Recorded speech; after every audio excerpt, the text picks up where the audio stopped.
Tasha Danvers, welcome to the show. Hello, how are you? I am great. So, Awesome. as I was saying a little bit before we started recording, I pick my backgrounds according to the guests. And so, in your early life, you saw lots and lots of hurdles. You want to tell us about Yes, that? yes, two thumbs up for the background there. Perfect choice. Yeah, my life has been about hurdles for a very, very long time. I actually started as a multi-eventer.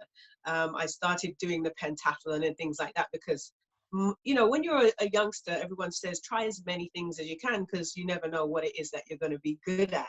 So I did that, and then I was a mess at the hurdles. I had the windmill arms. I mean, everyone would go every time I went over one. So I ended up being referred because I was so terrible. I ended up being referred to a coach. And once they saw what they could do with my raw talent, the rest became history from there. That is beautiful.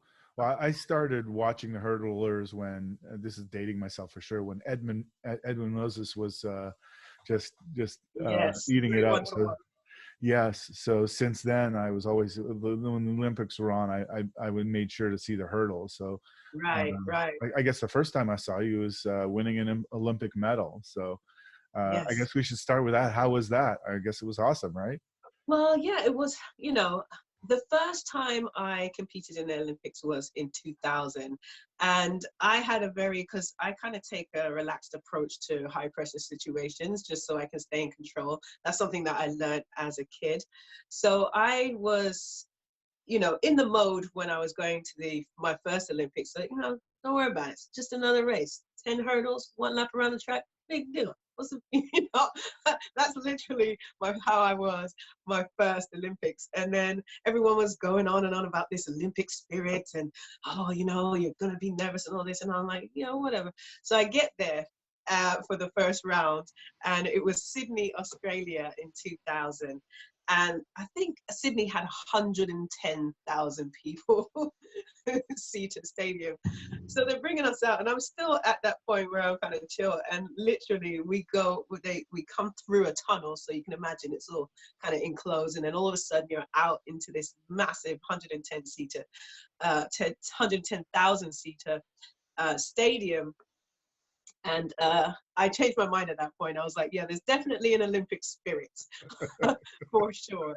So that was my first Olympics. And that's kind of where I got the bug. I was a finalist in that one. I came eighth at that Olympics and ran a personal best. So from there, I said, you know what? I Just the think, eighth best in the world, right? No big deal. yeah, yeah. I So mean, that's a medal uh, in and of itself, right? exactly for me, because it was actually the first time I'd made a major championship final. So in sports, there's many major championships. Most people only know about the Olympic Games, but especially for a British athlete such as myself, we have Commonwealth Games, we have European Championships, we have World Championships, and we have the Olympic Games. So there's many championships before that. And that was the first one where I really had gone to the next level and made a final. So it was a big deal, that first Olympics. For sure. But how different is it? So why don't you tell us about Beijing? Yeah, so that, like I said, that was where I kind of got the bug. But maybe I can elevate. So I trained and trained and trained and worked hard.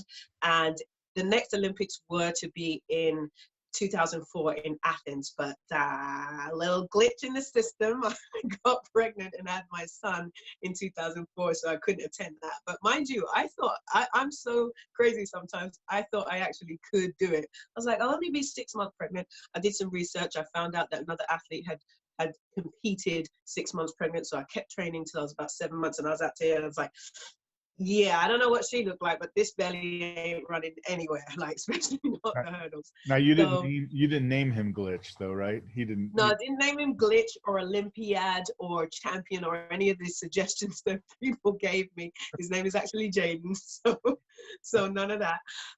And so at that point, I had to make a serious decision, because to come back from pregnancy, a lot of women make it look easy, but it's very, very, very, very tough.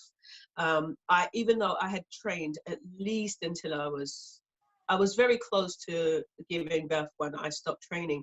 I trained all through that time. But the first time I came back to the track, which was about 4 months after having my son, I did one lap, and like we do do tons of stuff. I did one lap and I was exhausted. So that day I said, you know what? There's another 4 years before I can make this attempt at the games again. I have to decide right now if this is really something I want to do, because it's going to be more work than I've ever done. Not to mention, while I'm doing that more work than I've ever done, I've got to tag along this child of mine into and fit that into the whole equation. So I obviously made the decision to continue on. And it was tough at first because, you know, there's all sorts of emotions. The frustration of not being at the Olympics in 2004, you know, just all kinds of emotions around it. But like I said, I decided to continue on, and 2008 rolls around. You know, I had been getting progressively better. So 2005, which was the year after I had my son, I got 5th place at my national championships, and that's why I got really excited. I'm like, oh my God, I beat people who weren't pregnant. This is awesome. So 2006, I made the Commonwealth Games team, and I got a silver medal there. So that was my first major championship medal. And then in 2007, I was a finalist in Osaka in the World Championships. So I was taking these stepping stones and everything seemed to be going well. But actually, come 2008, I just started to have problem after problem, setback after setback. It was just like nonstop, you know. And I've been watching the scene of sports, because you're always kind of paying a little attention to your competitors, like, what's she up to? so I'm paying attention, and like all sorts of things are happening to them. I'm like, oh gosh, maybe God is just paving the way for me to just walk right in here. And then I started having problems, and I was like, oh, maybe God's paving the way for someone else. So, but I had to stay focused, because it'd been 8 years that I've been having this vision that I wanted to be on that podium. So even through, we got to our national championships, and I had not put anything on paper that was worth saying Tasha should be at the Olympic Games and should be on the team. So I knew that I had to perform at my very best at this national championships, because this was my last opportunity to be selected. And guess what? I didn't. I did not perform well. I came second. The youngster passed me by like I was standing still. I mean, I was a chocolate mess. I was devastated. I just thought, oh my gosh, that's it. 8 years of preparing for this moment, and in 60 seconds, less than 60 seconds, my whole destiny, what I thought was in place, is gone. But I'm not one to sort of allow myself to kind of stay there. That's, you know, as a human being, you have your moments, but I try not to stay in those moments like that for too long. So even though I felt like my destiny wasn't in my hand, I still found ways to make myself feel like my destiny was in my hand. So I would visualize still. I was still training like I was going, because I said, hey, listen, they still have to choose one of us. You know, the way that the selection works, they still had to choose one of us, either the girl that beat me or me. They couldn't take us both. So I said, you know, there's still a chance. So I still acted as if it was a done deal. I just could not comprehend, because of all the mental work I'd done before, all the training, I just could not comprehend a possibility that I wasn't going to be at those games. And so after 7 days of doing that, because that's how long they take from the championships to the selection, they called me and said, I don't know if you want to sit down or whatever, but you've made the team.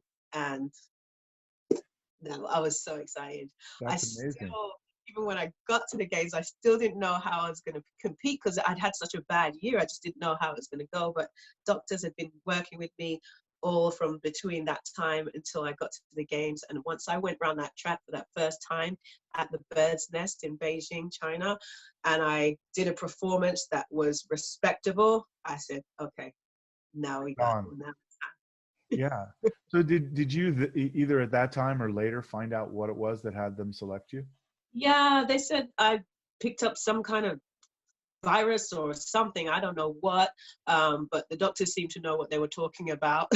And they were like, as long as you know, build up your immune system or whatever the case may be, I'm not even sure what, because there was never another gear. You know, when you're a runner, you have different gears. So you might jog, stride, run. So, okay, so they selected you because they thought that um, your performance was amazing, considering that you had this bug, but you didn't know that as No, the point.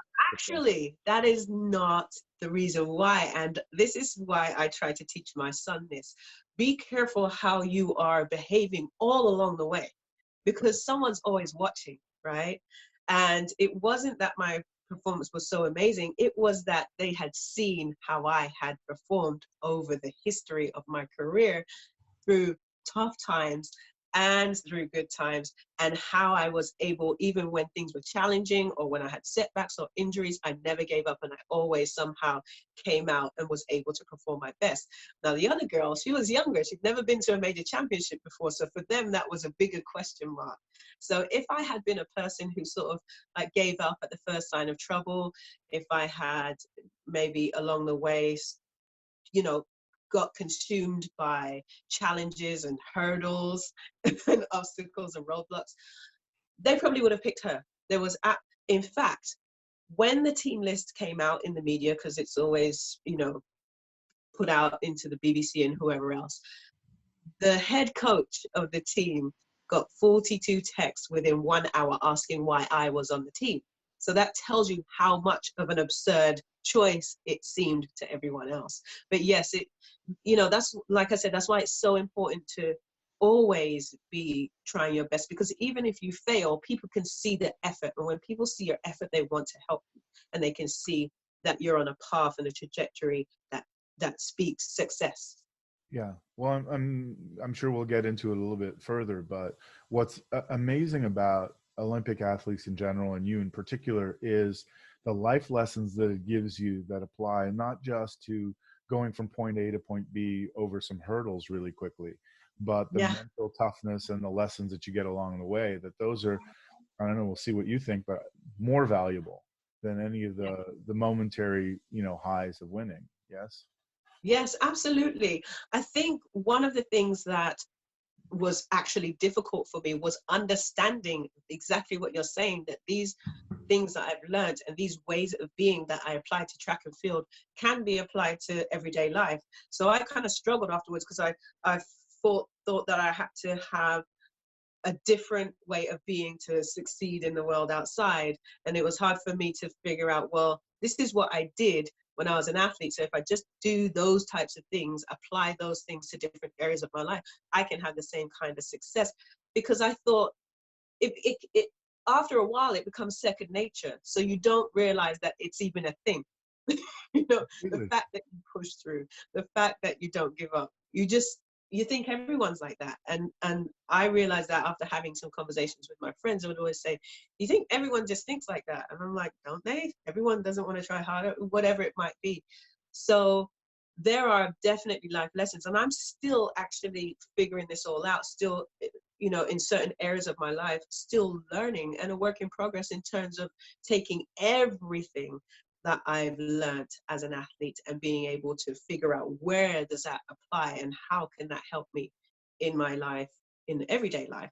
And I see tons of areas, the more I open my eyes to it, that I can excel in, because now I'm not thinking like, oh, what do other people do? I'm like, well, no, what does Tasha do? What did Tasha do to have Well, success? the amazing part of it. So a couple of years ago, I lost 100 pounds, and I got into Wow, shape. Yeah, first time in my life, but I it's got into amazing. shape. Other than diet, the other thing I did that was the kind of the most important part is I started swimming every day.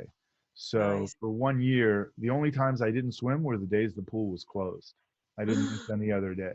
So you And must be really going through it without that swimming oh, pool. it's killing me. So I don't swim every day anymore. My trainer just said, like, for my shoulders, it's just she for the first year she was just trying to convince me, you know, you need not to swim every day. You need to mix it up. And I said, well, Right, just right. to teach myself the level of discipline that I could do it, I had to Yeah, do that for a year. And then since right. then, now I exercise every day, but I don't swim every day. But you know, Gotcha. I was Yeah. swimming 5 days a week anyway. And so, you know, Wow. I walk, there's not much we can do. I mean, I don't have a home gym or what have you. So I walk Yeah. every day Yeah. as Nice. as my thing. But I could just tell you, like, nowhere near the athletic achievement you did, but the discipline Right. it takes. And I have an Apple Watch, so I've been timing myself. So over that year, my personal best went much, much better, and the number of Yeah. laps I was able to do and how fast I was able to do. But if you compare it to what a high school athlete, let alone Olympic athlete, can do, it's I'm not going to win any world records except the Martin Devon world record of this is the fastest I've ever done it. So it's nothing compared to what athletes can do, and certainly doesn't compare to what you can do. But I started to get a sense of the mindset, like, what must it take? Okay, this is what it takes for me to just do an hour every day. You were doing Right. much more than an hour every day. And Right. Right. so that's what's beyond, like, whatever you actually achieve, which is amazing. What did it take for you to get that level of discipline? So why don't you continue what you were saying? Yeah, I think it comes over time, or I should say it came over time for me. I'm sure there's some people who they're just naturally very disciplined, but I'm a very spontaneous ADHD type person. So I am a mover. I don't want to do the same thing I did yesterday. So for me to be in a regimented type situation can be challenging for me because it's just different from my personality type. So consistency for me is something I have to actively consciously work on all the time. So as an athlete, what helped me, see, this is the thing that people don't always pay attention to. They look at, okay, these are my strengths, and they look at, these are my weaknesses, but they don't want to admit to their weaknesses. They just try and muscle through it. I know that consistency is the thing for me that's a challenge. And the reason why I was able to do it is because I had a coach, right? I Ah, had a coach. A coach is an accountability partner, right? So he's giving you instructions. For me, plug and play is awesome. I love to, hey, just tell me what to do and I'll get it done. I love that type of situation for me. But most importantly, I needed someone there because the way I am, I'm just like, oh, you know what? I just want to go to the park today and see the rainbows, instead of going to practice. That would be me. And I think some people avoid asking for help and getting coaching because they don't want to admit that they're not good at that. Oh, I'm not good at time management. I won't tell anybody. I'll just try and always be on time. But yet they keep consistently being not on time. So I think there's a lot of value in having a coach, and that can help you with that side of discipline. If you don't have it, it's no big deal. We're humans. Our brain, if you read the 5 second rule by Mel Robbins, she talks about how our brains are always in survival mode. They're trying to protect us. So if something seems more difficult for us or like a threat to us, like, it's not going to feel good to work out every day. It's not going to feel good to eat those vegetables. Your brain is going to do everything to try and make you not do that because it thinks that's something that's a threat. It's making you uncomfortable. It wants you to be happy, right? And so because of that, you're always in this struggle against what you want to do and what's good for you. So instead of trying to fight against your brain, what she suggests actually is a 5 second rule, because there's a long story. Read the book to find out why she says it. But you count, and then when you get to that last number, you just get up and do what you're supposed to do. Because if you don't allow your brain to have the chance to think it through, then the likelihood that you'll get it done is higher. For me, it's the coaching. I know that I like a situation where, for example, if I know I'm not going to go consistently, it's good to have someone that will be there saying, hey, it's 9 o'clock, why aren't you here? Type thing. So, and then of course, that's the external discipline, but of course there is a part of you that also has to want it. The person outside of you can't want it more than you want it for yourself. You have to at least do 51% and let them do 49. Well, That's high, but that's you amazing. have, yeah. I have So a friend, and we text each other our weight every day, whatever yeah, it is. And exactly. sometimes, there are times where he and I go to the same party, and we're up 2 pounds, and I'm texting him going, you know why I'm up today, buddy. Right, He'll laugh, right, and we'll go back and forth, and nothing. right. We could go 2 weeks without saying anything, but every now and again, we'll text each other, hey, going through a hard time. I see you've been gaining weight the past couple of weeks. What's going on? And it Right, really right. makes a difference. But It does. It so I'm does. excited to hear We that are you use human. that technique yourself, right? Oh yeah. Oh yeah, and all the best, highest performance on the planet have mentors, coaches, people who they confide in, masterminds. The reason why people do all these masterminds is for that reason, because they want to all be accountable to each other. You know, Oprah Winfrey, Tony Robbins, Brendan Burchard, Richard Branson, all these people had coaches. Nobody is here on an island, and everybody knows that the people who want to achieve the highest are always seeking someone to either help them stay focused, because it's hard. There's so many things in life that can throw you off course, or who knows more than them that can help them elevate. That's amazing. So I got you a little bit off track, because this I could listen to you talk all day long. So Off track, that's a good one. there you go. You're still on the track though, I see. Well, I am a dad, so dad jokes come second nature to me. I love it. It's no problem. But I do want to hear the rest of the Olympic story, because it's. Yeah, absolutely. So I go to the Olympics. This is a different scenario now from 2000, because I don't have anything to lose. Nobody expects that I should be there. Nobody expected me to be there. Nobody thinks I'm going to do well. Most of the people think I'm going to there's 3 rounds, the heats, the semifinals, and the finals. And most people think I'm going to get knocked out in the first round, the heats. So I get through the heats and I actually win my heat. So everyone's like, oh, okay, well, maybe that's just a fluke. Maybe she was in a slow heat. You've won your Olympics right there, right? You exceeded. Yeah, exactly. You're spot on. Right. So I get through to the semi-final. Now I just have to, for me, I want to be in the top 2. They have what's called seeding, if people don't know about sports, where depending on your time and the place that you place in your specific heat or semi-final, depends on what lane you get. So I always want to be in that top crowd so I can get one of the draws for the goods lanes. So I ended up coming, I think, 3rd in my race, and I think after that race I was 3rd on paper. So for me it was just like, wow, I'm in the time list I was 3rd on paper. So really at this point I just felt like I'd done it. I'd made the final, nothing to lose from here, everything to gain. So I make the semi-final, which is just already, like you said, I made the team, that's an achievement. Got out of the heats and into the semi, that's an achievement. Got placed well enough in my semi-final to make the final. It's just like nothing to lose here. And I stood behind my blocks, and just imagine the crowd is on fire at this time. So you have to kind of go center yourself. The reason why the crowd are on fire, because Usain Bolt was the race before mine. He ran the 200 meters and ran a world record time. So the energy in the stadium was electric. It was just crazy. And Usain still doing his victory lap while I'm trying to focus and set my blocks up. So you can imagine all that's going on, but you've got to focus on you. So I'm behind my blocks. And I just said, Tasha, you just have to execute. You've been training for this for years. You literally are here now. There's no reason to do anything differently or change it up or start thinking crazy thoughts.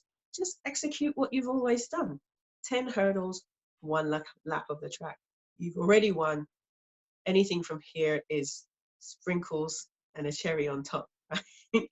So the gun goes off and, I'm out, staying in contention. As we're coming down the home straight towards the finish line, I can feel this other athlete on my side. And I've seen so many times where right at the line, someone's like picked in for that medal position. So I said, oh my gosh, no.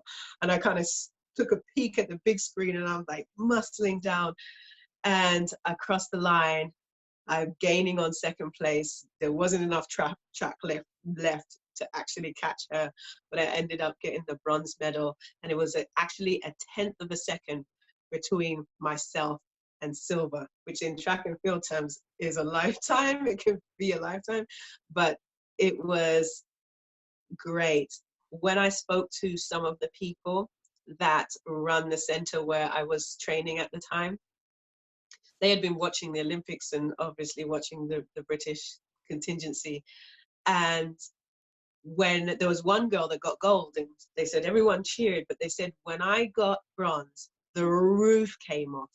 And it was because everyone knew what I'd been through up to that point, and they also knew that nobody expected that of me. So for everyone to think I shouldn't even be on the team, and then to not think I would make it out the heats, to standing on the podium as one of the greatest athletes of all time, was a huge leap. And that just reminds you, don't give up. It doesn't matter what things look like on the outside, because theoretically, if I looked at the way the situation was going, I had Achilles problems. I had to get treatment for. As soon as I'd finished my treatment, I went back on the track and I got a hamstring tear. That healed up. I got another tear. It was just nonstop. And then, of course, all these competitions are passing me by. I'm not getting a chance to get competition fit. I'm not getting a chance to get race ready. All this is going on, everything, not winning my national championships and having my destiny kind of hanging in the balance there. All these things said, you know what, Tasha, I know you trained for 8 years for this one moment, but it's just not for you. That everything said, this isn't going to happen. Just quit. Forget about it. But when you just have this unbreakable belief, and you have the talent and you have the mental capability to do it, you shouldn't ever give up until the healthy lady has sung. Yeah. Well, there's no reason to, right? No, I mean, obviously everything is within reason. There are some situations where you look, you know, this is truly, I've exhausted all my resources, everything I've looked at, I've tried everything.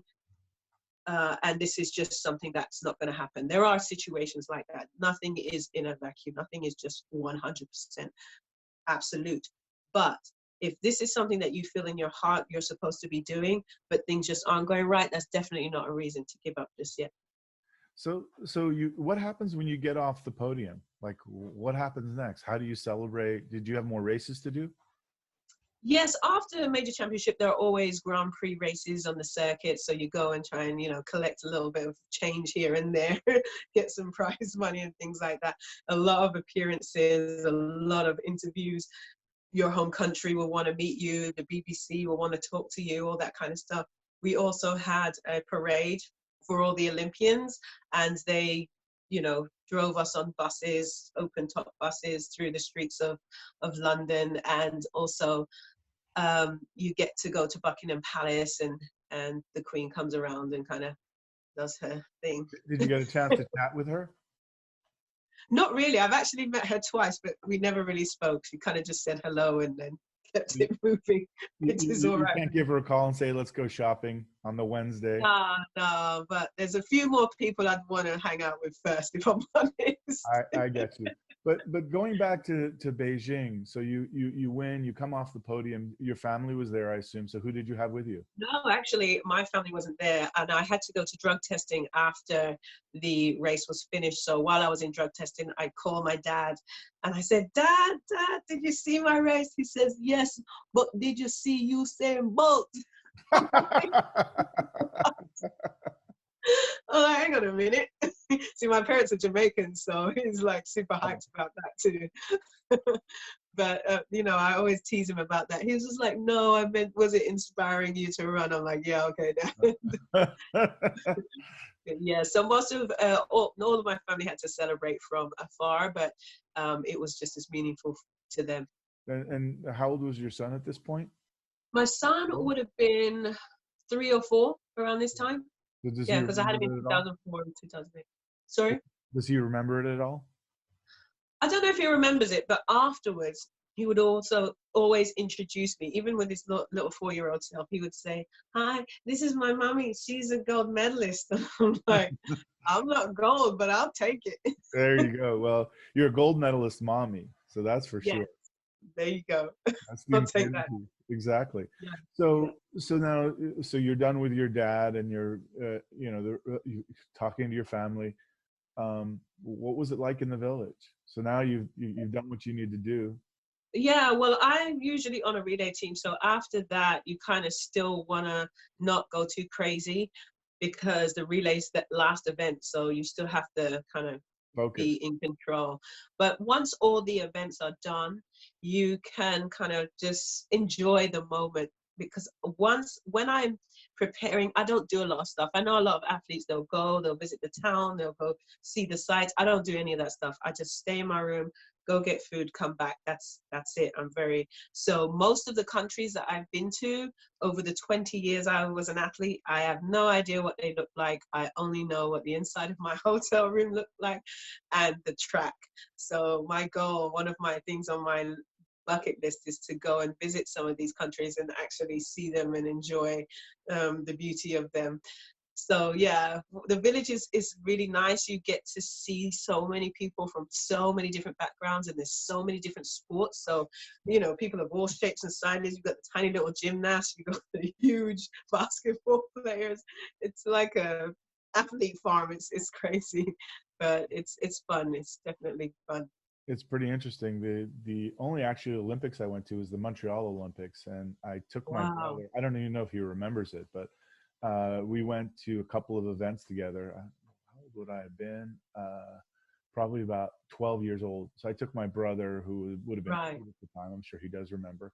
Wow. And we saw Greg Louganis when he was, I think, a 13-year-old in the dive, Wow. and we saw. That's not. Yeah, Yeah. but it's as a part, participant, I just imagine it's a whole different thing looking up at the stadium than it is looking Yeah. down. But Well, the only one, because the only Olympics I actually got to really go see was London, because we weren't allowed to do like opening ceremonies and stuff like that when we were competing, because you have to be on your feet for hours before you see those actual athletes coming up. They're usually standing under the stadium or in a warm-up area for hours. So our team management often wouldn't let any of us track and field athletes do that. So the first time I got to go was London, when they brought all the British Olympians to come and watch the opening ceremony and things like that. So I had a good time with that, got to see some of the events. So that was the first time I got to actually enjoy it, which was a great experience. And I took my son to see Usain and things like that. So it was really awesome. oh well, your dad must have been very proud. Did you Yeah, my mom guys? and dad are both very, very, very proud. Yes, I can imagine. So that, I mean, what's exciting about the story is that it's the whole culmination. But what I just can't get away from is the discipline it took to get there. I Yeah. mean, uh, so so after the Olympics and after competing, what is it you do to take? I mean, I think your superpower beyond your body and your natural gifts, your mind is really your superpower to allow you to take your talents and do that. So what have you Oh, adapted your? Go ahead. yeah, I would say that whole thing hit me like a Mack truck when I was finished, because I didn't realize how much the framework of sports had created who I was and why I did things the way I did them. So, for example, take away the motivation to be the best at the Olympics. And am I going to work out? Tumbleweed crickets. That is when I really realized how much that structure meant to the situation.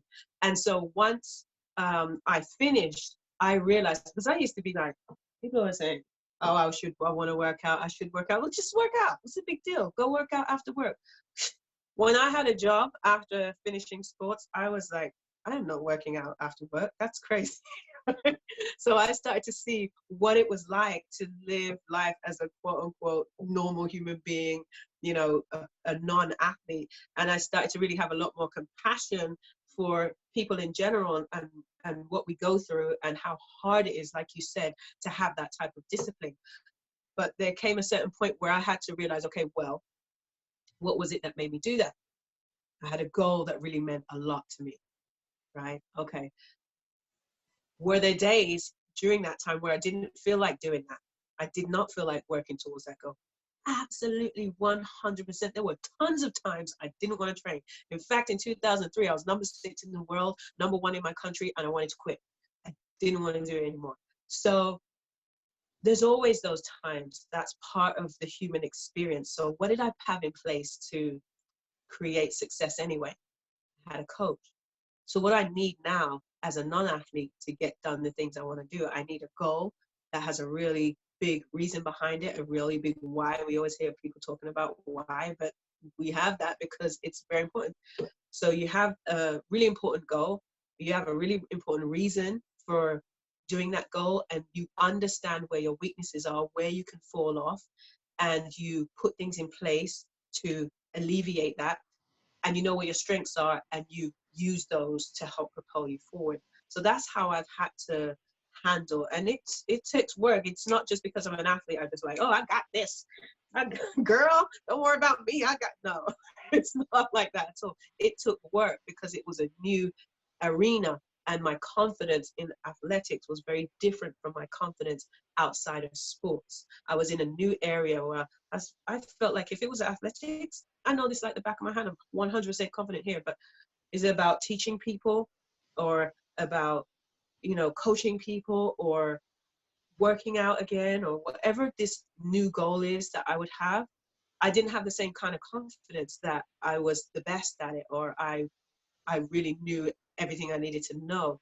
And so I would spend a lot of time trying to learn stuff instead of actually taking action. So now that I've kind of figured that all out, I just know where to put things in place so that I don't have to muscle through everything, because eventually willpower is the bottom's gonna come out of that. You need things in place that will help you just keep that momentum going. If you can just keep momentum going, even a tiny little bit every day, you will be successful eventually.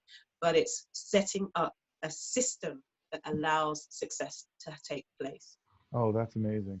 So the thing that I found really striking in hearing your story is way at the beginning, the thing you said is you weren't any good at hurdles. And Right. right.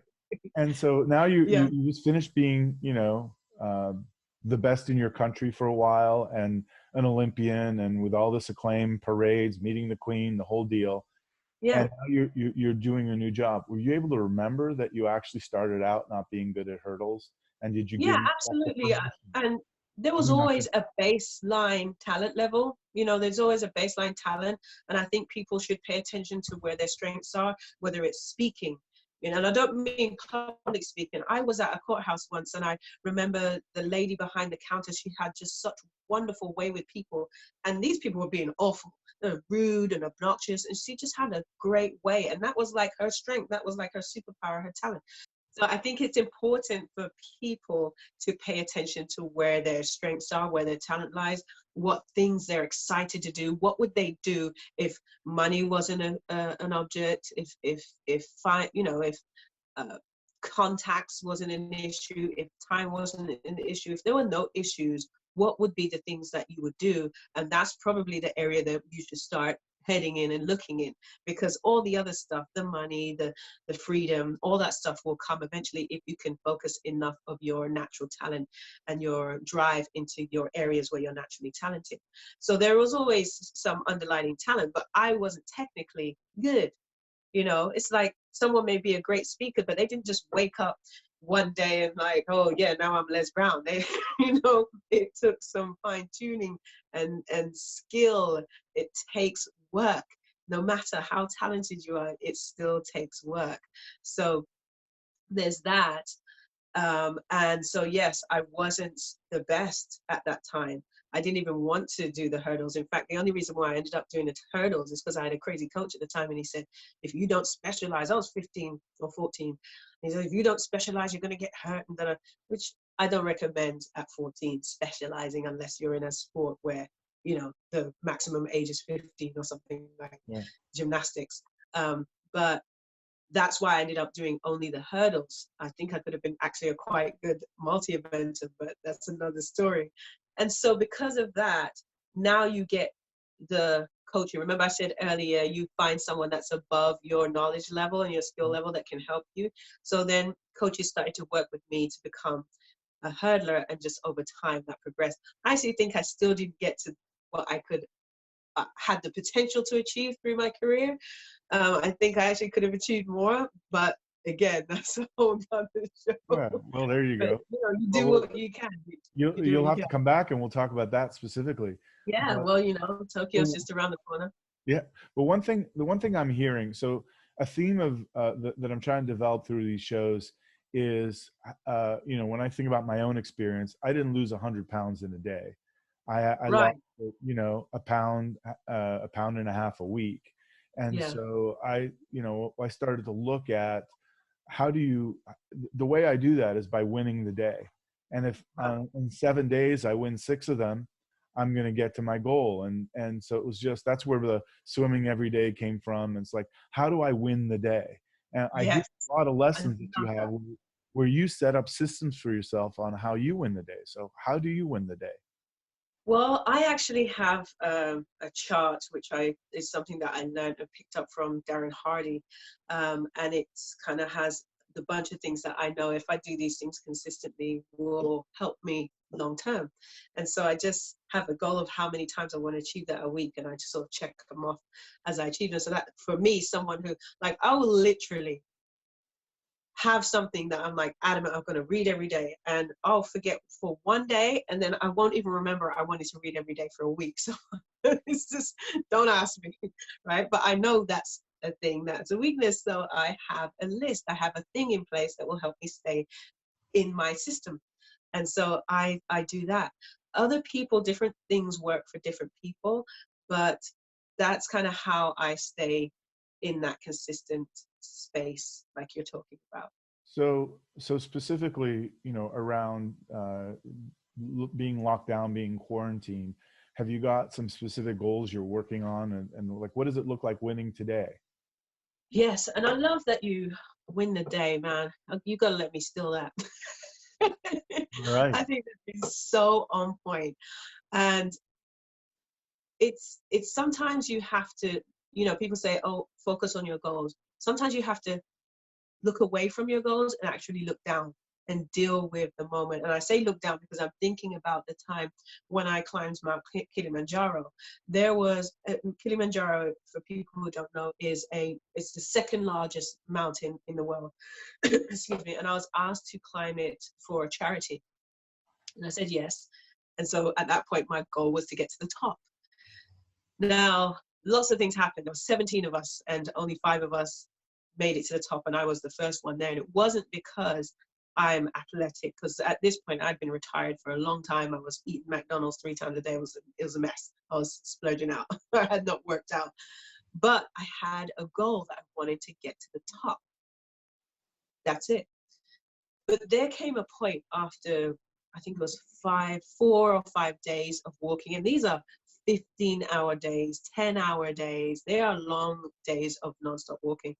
And I got to a point I was so exhausted and tired. You don't get a lot of sleep, sleeping in a tent, freezing.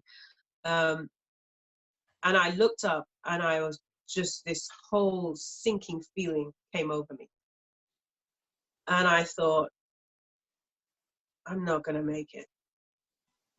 And I was instantly, like, that whole mindset that I have started kind of kicked back in. I was like, I mean, look, how far have you come? What do you mean you're not going to make it? You've come further than you have to go. You have to make it. So I said, okay, well, that looks super far. And every time I look up there, I just feel overwhelming dread. So I looked down and I said, all right, let's check this out. Could I take one more step? All right, so I took one more step. And I just kept asking, could I take one more step? Yes. Could I take one more step? Yes. So I was dealing with the day. Each one of those steps was a day. I was just dealing with the moment, because sometimes you can be inspired by the prize. You can be motivated by the prize. You can be encouraged by the prize. You need to have a focus on the prize, because otherwise, where are you going? A destination, a prize. But you need to focus on the process. And the process to get to the prize is taking one step after the other. But if I'm so focused on the prize, it just seems so far away and so unimaginably impossible to attain. I'm going to feel disheartened, and I'm going to feel that hopelessness. But if I just focus right here in the moment, in the day, Yeah. Can I lose a pound this week? Yeah. Can I make one more call than I usually make? Sure. Can I put a little bit more focus in this area that I have kind of been procrastinating about? Yes. Can I take one more step? Yes. And I literally did that until I got to the top. Oh, And that's how I got there first. yeah. Well, that's the secret of life right there. Well, I think that metaphor is really great for everyone. I mean, not everyone's scaling Mount Kilimanjaro, but uh, I know from connecting with a lot of my friends that being in quarantine is a pretty big challenge for people, and Yes. just getting through the day is going to take Yeah. something. Uh, if I you're, think it's all about pivoting at this point because I always reference Jack Canfield because I love the equation that he uses, which is E plus R equals O. Event plus response equals outcome, right? So we cannot control what's going on. We're in quarantine. There's nothing we can do about it, but we can control our response to it, which will affect our outcome. So say, for example, somebody, because they're in quarantine, they're angry, they're frustrated, they're just grumbling all day long, scrolling through television and kind of just letting it get to them.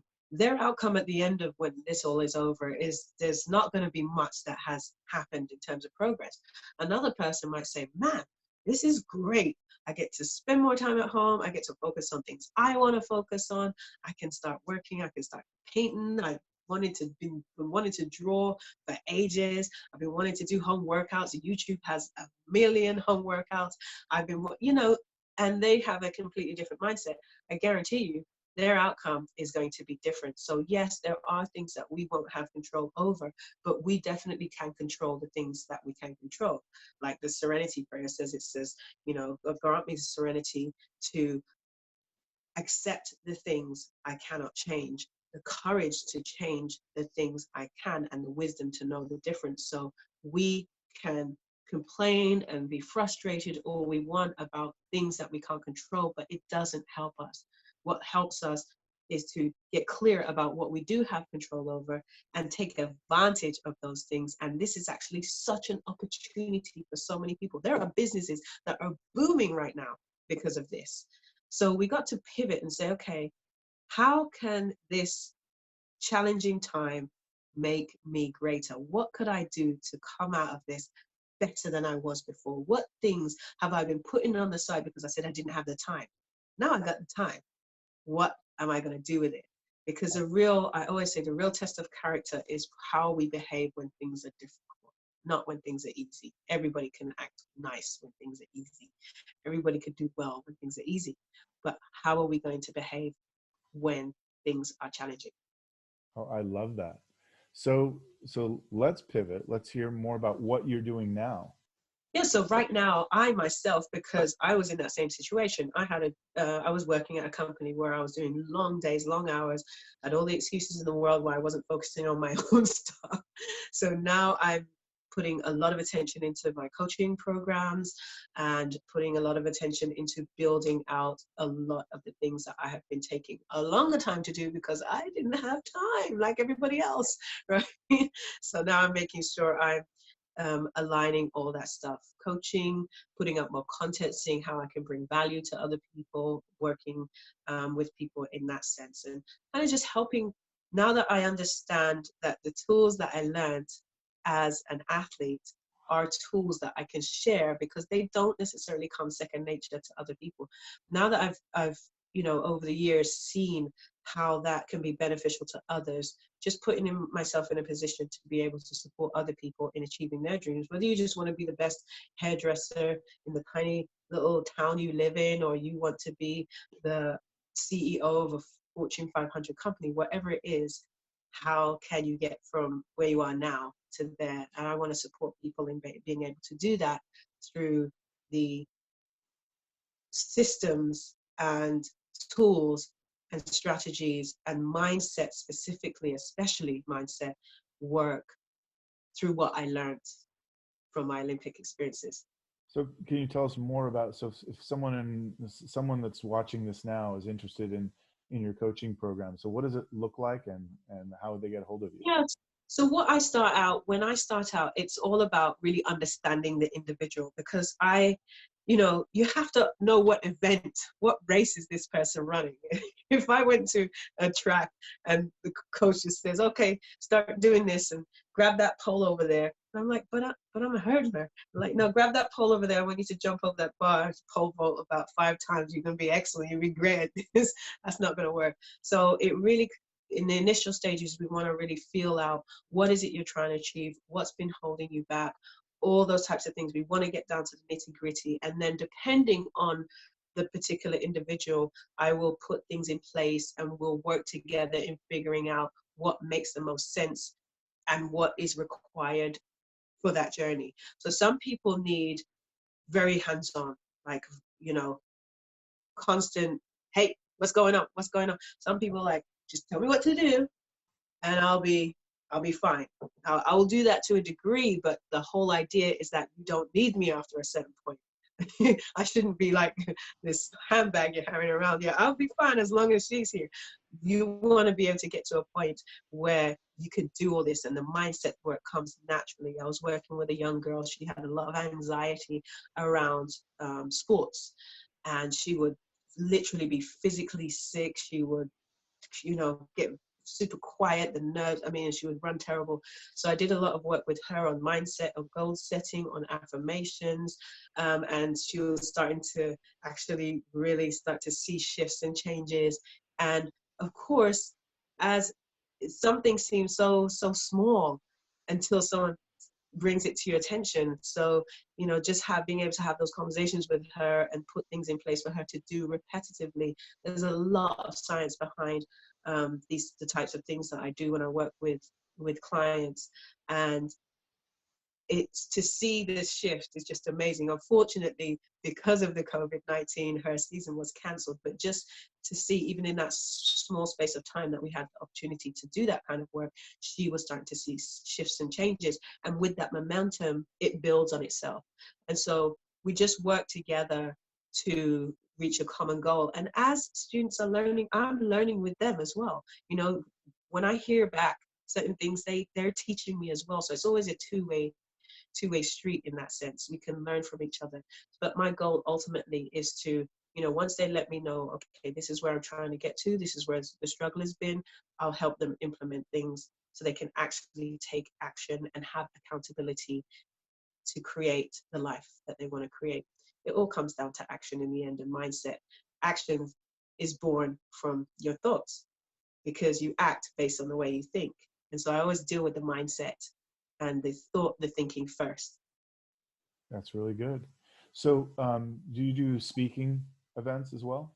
Yes, absolutely. I do speaking. I'm doing a lot of actually Zoom presentations and Zoom speaking events now because of the current situation. But yes, I do speaking. A lot of people will request me for motivational type speaking, or it just kind of depends on the company that I'm working with or the client. But yes, I definitely do speaking as well. So it's a lot of fun. And we'll link to your website in the show notes. Yeah, absolutely. Thank you. Yeah. I could talk to you all day. Honestly, I'm really but you've been very generous with your time. Is there what would you like to leave our audience with? A message? I would say, and we've probably kind of said throughout this whole conversation, the bottom line is, this too shall pass. There will be a time when this is something that we're looking back on. It's kind of like the end of your life. What do you want people to have said about you? When you look back at this period of time that we're in this very challenging, difficult situation, what do you want to be able to say about yourself at the end of it? And if there is a strong feeling there, listen, I want to be able to come out of this saying, I'm a confident person, I always do my best, whatever the case may be. Let's start planning and figuring out how we can do that, because it is possible. People are doing it. And there's no need to allow this time to stop you from being your best selves. This is the time to pivot.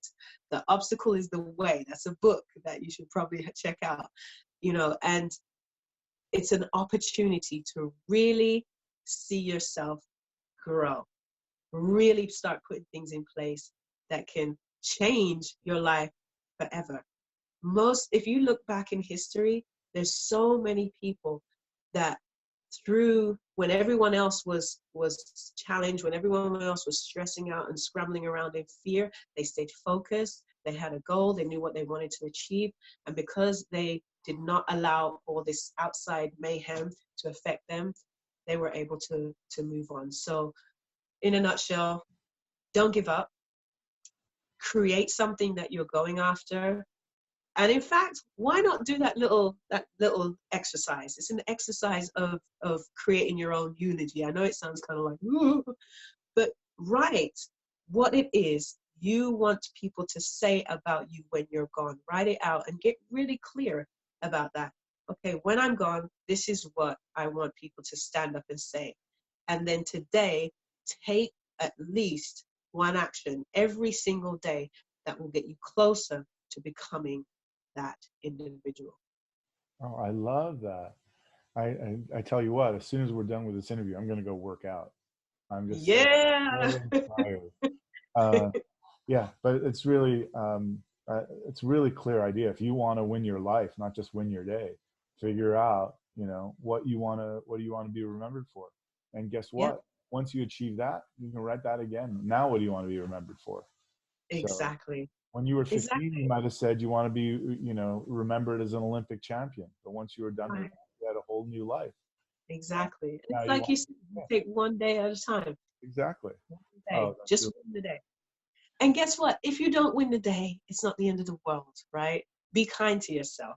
Just get back on track as quickly as you can. Win tomorrow. You don't have to win every single day. You just win more than you lose, and you're well on your way. Absolutely. I love that. Oh, that's. If you see me saying "win the day" anywhere, by the way, guys, I stole it from Martin. Yeah, that's it. You can feel free. That's beautiful. Anything else you want to cover? No, I just want to give you a big shout out, a big thank you, because we just need more people. There's so much negativity out there. There's so much constant barrage with, it's killing people, this and that. And yes, it's a serious situation, but it is very refreshing to be able to have a conversation with someone like you who's trying to put out a positive message that will positively influence people and allow them to just keep their heads up. So I just want to say I appreciate you and keep up the good work. Oh, thank you so much. It's been really an honor having you on. And till next time. All right.